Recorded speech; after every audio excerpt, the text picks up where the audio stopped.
everybody. So this video is going to be pretty serious. It's on religion and a non-affirming religion that I was raised in, and how it affected my life in a negative way. Tiana's behind the camera today, and we just had this discussion that I need to really let people know how this makes me feel.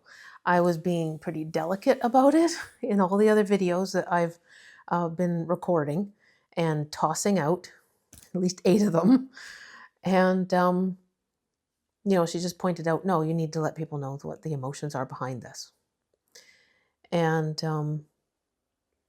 I think partly because I was raised, oh, you don't talk against this. And so I'm doing that now. 3 years ago, I had something happen, and it was devastating, but I'm glad it happened because it made me question everything that I was raised to believe within that religion. If it didn't happen, I wouldn't be as happy as I am right now.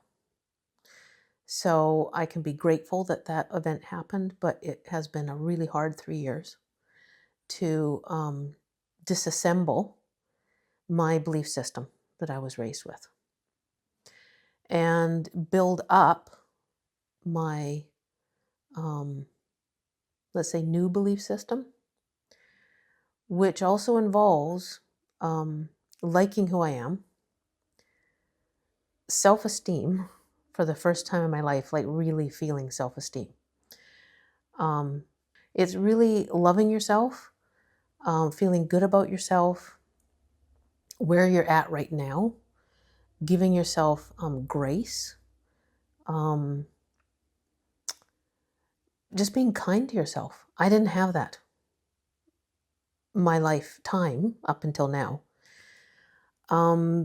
because I was told that being gay was all these bad things. I took that on as a young child. I was raised in this religion, and some people might not have that reaction, but I know I did. It made me feel that I was not good enough, something wrong with me, something that needed to be fixed. It was imperfection that made me this way. That if I lived a gay lifestyle, I was going to die at Armageddon. I don't believe any of that now, and I am so much better for it. And I'm putting this out there because if somebody else is going through something similar, I'd like them to know that you can, with help, and I have had help through this, both the support of Tiana, support of my mom before she got sick. And that's the thing I'd like to say is, even though my parents were in this religion, they were both really supportive. My father never met Tiana, but I know he would have loved her as much as my mom does. But both my mom and dad were very supportive. They liked my partners that they met. Mom loves Tiana. She outs us to people. I mean, she'll be introducing us before we even get to an event. Oh, my daughter and her wife, So I'd like to put that at the forefront too, that I was really fortunate that both my parents, I think that made a huge difference in my life with how I semi-coped with the other messaging that I was getting. I knew they loved me. So I had that base, and I know a lot of people don't have that. And I always feel it in my heart when I think about people that don't have that. And, for them, I'd like to say, find positive support systems, find your chosen family, do positive things for yourself to support yourself, and know that you're worth it. You're worth having a happy and healthy life, enjoying who you are, finding somebody who loves you. You deserve all these good things. And don't let anybody tell you you don't. And that's important for me to say that, because if I had more of that messaging growing up, then I wouldn't have had to go through the hell that I have gone through. So,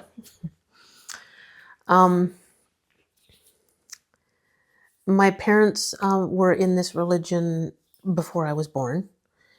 And as I said, they believe that if you live a gay lifestyle, then when Armageddon comes, you will die. Now, this is lumped in with a lot of other sins and things like that. And again, I don't believe that, because that messaging made me unhappy. And it doesn't feel like love. It's basically that. When two people love each other, that comes from your heart. You love somebody. There's nothing wrong with that. And you shouldn't be made to feel like there is.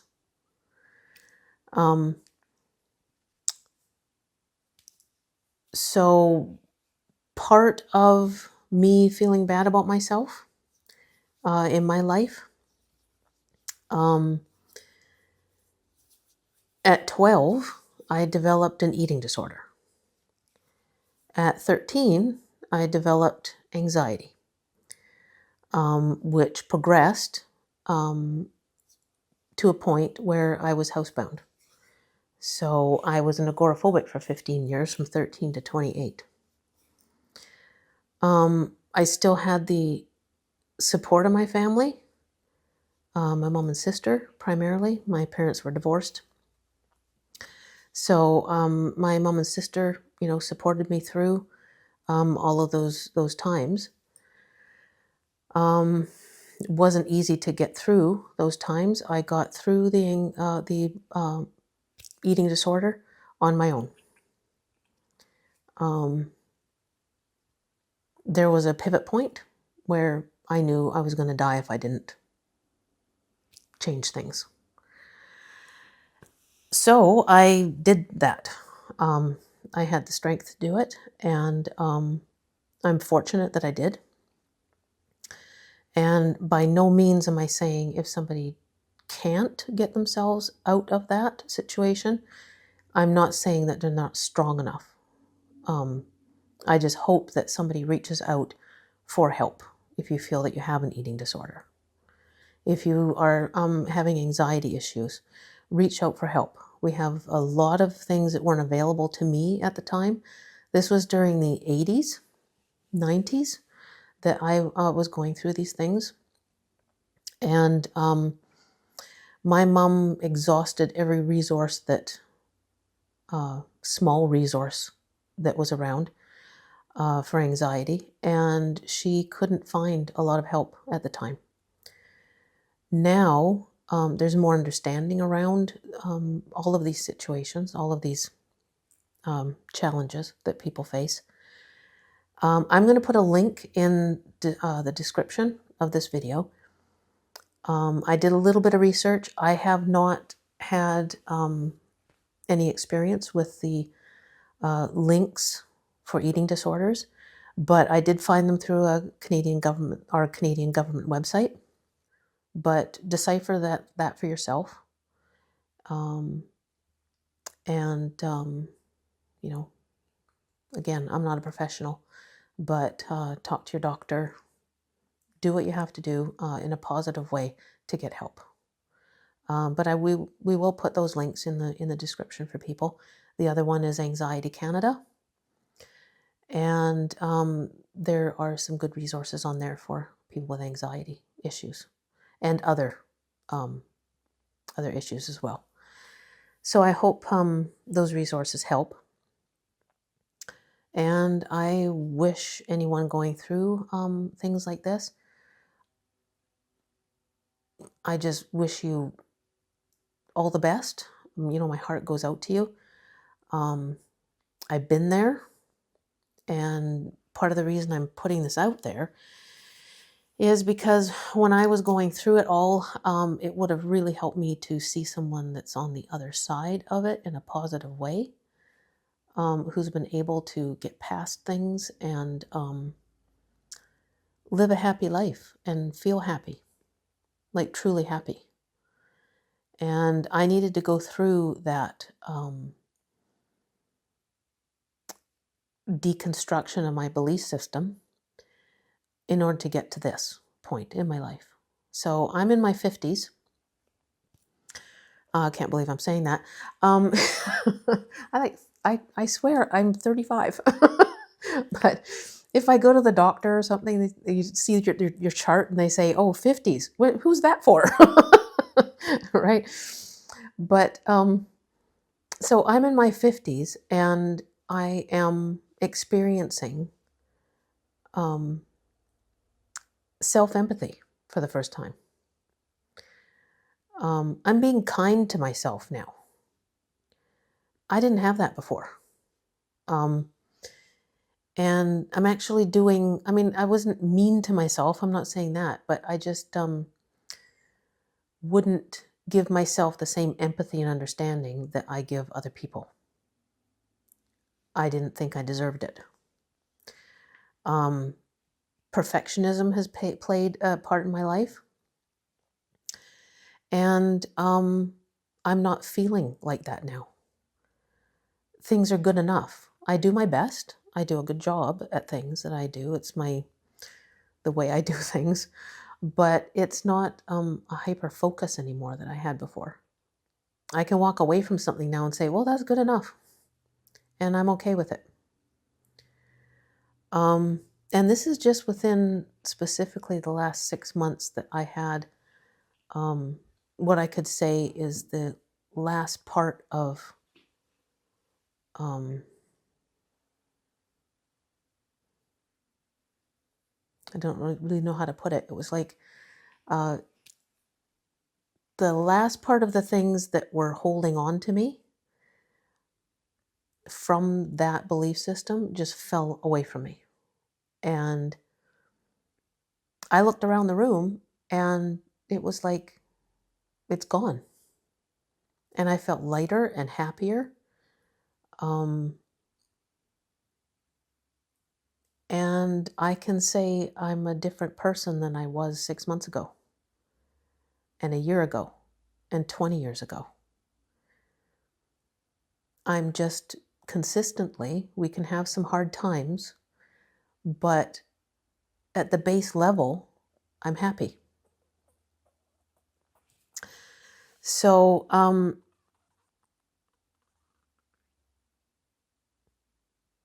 I really am vulnerable putting this out on the internet. And I'm a pretty private person. Us putting this channel together, I think I'm getting more comfortable with putting myself out there. This particular subject, though, when you're telling somebody you had an eating disorder, anxiety disorder, it's not an easy thing to put out into the public. But I feel strongly that if it helps someone, then I'm doing my part, because I know how hard it is. So Tiana's right there behind the camera, smiling at me. I'm really lucky that I've had all of these good people in my life that have been supportive. So I'm grateful for that every day. And I continue to do positive things for myself to make sure that I'm just moving in a way that it's going to make life a happy one. And I'd really like to know that other people can get there too. And if this helps, it does. Fear-based messaging.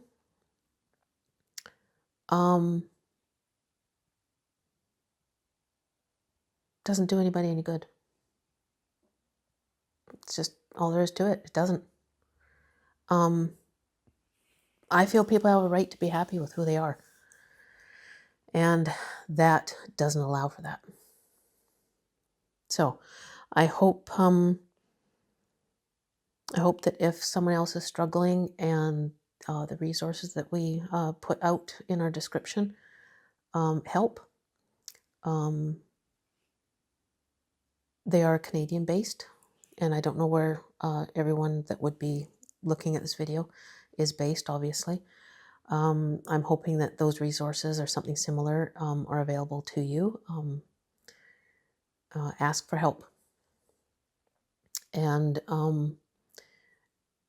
don't stop searching for help until you get it. Because you're worth it, and you're worth having a happy life.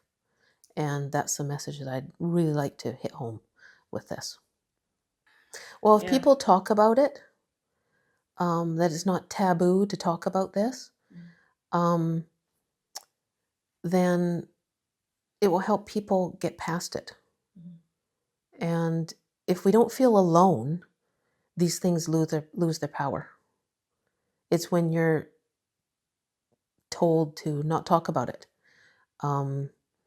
or if you're just told this is the truth that you're being told, and